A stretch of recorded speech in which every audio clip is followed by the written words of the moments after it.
So when I moved to DC, I was coming off a 2.5-year relationship, and I had sworn off dating. But my 3 older sisters really encouraged me to get back out there. They said, Muffin, they call me Muffin. They said, Muffin, you can't move on if you don't try. Go on a bunch of dates and don't be so judgmental. Remember, you have at least one thing in common with everyone.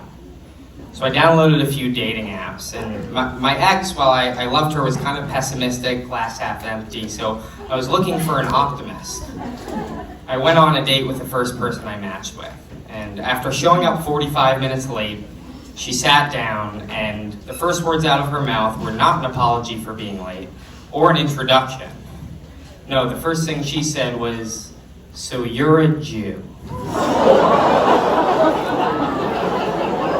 And my first instinct when I heard that was, who's asking?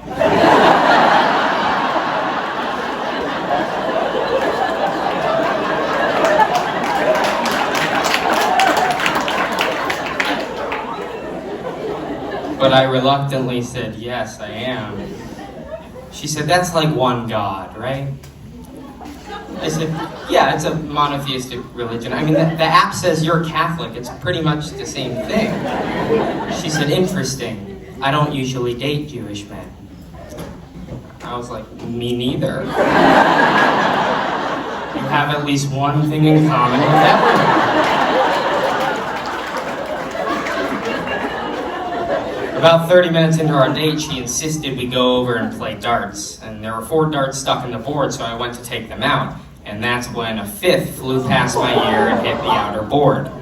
I turned around, stunned, to see her laughing and going, I almost got you.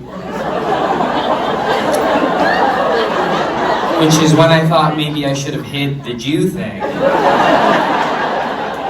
I started to go through all the thoughts you have when you think you're about to get murdered. Like, I haven't written a will, and I haven't specified my burial arrangements. I haven't deleted my browser history in a very long time. But we start playing, and she's explaining to me that she's so good at this game that if you give her enough darts, she can draw simple shapes with them. And I'm thinking like a square, or a circle, or a swastika. At this point, I really want to leave this date, but I also want to prove my sisters wrong. Give someone a chance, look for the positives. So she starts telling me about the men she's been with, and she says my last boyfriend was over 65 and married. And I wanted to be a good liberal feminist, so I was thinking, like, that's not weird. Like, she's a strong, independent woman. She can do whatever she wants. So I just looked up, and I was like, oh, like, how'd that turn out? And she said, well, after our affair, he got back together with his wife, so I like to think I saved their marriage. And I was like, oh, so it sounds like you're an optimist.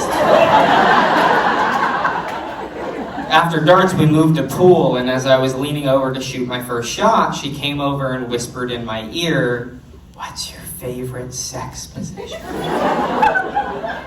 And I didn't want to sound inexperienced, so I gave an answer that I thought a confident, sexually experienced man would give. I said, all of them. I actually took a BuzzFeed quiz that tells you what sex position matches your personality, and the answer I got was missionary with intense eye contact.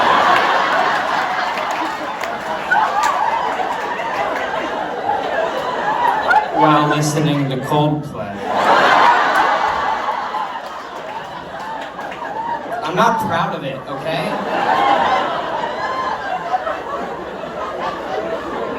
She quickly dispensed with me in pool as she was hitting the 8 ball into the right pocket. She says, how many lovers have you had? I'll go first. I've technically had 14, but 10 didn't make me come, so I think only 4 of them count.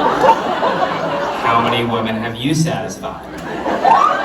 And I was like, oh, if that's how we're counting, then I don't know.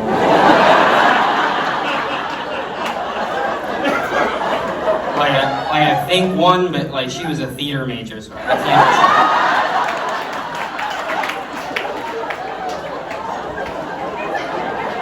I pulled out my phone to check the time, and she saw a picture of my grandfather on the screen. She said, "Oh, is that your grandfather?" And I said, "Yeah," but I just thought in my head, like, you would have loved him. He was over 65 and married.